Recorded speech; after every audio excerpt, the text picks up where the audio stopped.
for the Designing Forms series. Today, we're going to learn all about the text field in the Forms on Fire Form Designer. The text field is the uppercase A icon on the left-hand side of the Form Designer. To add a text field to your form, just click and drag the new field to where you want to place it in your page. Click on your newly added field to display the field properties on the right-hand side of the screen.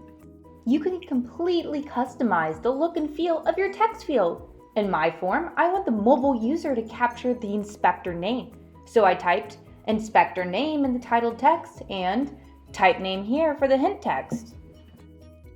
There are many reasons you may want to use a text field. You can format the text field to capture general text like name or address, but you can format it to capture an email address, web address, or even a phone number. Depending on the format of your text field, the corresponding keyboard will appear on your mobile device. Now you know how to use the text field in the Forms on Fire Form Designer. Call our technical support if you have any questions about this tutorial video. Comment below with what you'd like to see next. Join me for our next tutorial video, Mobile Forms that Work Beautifully.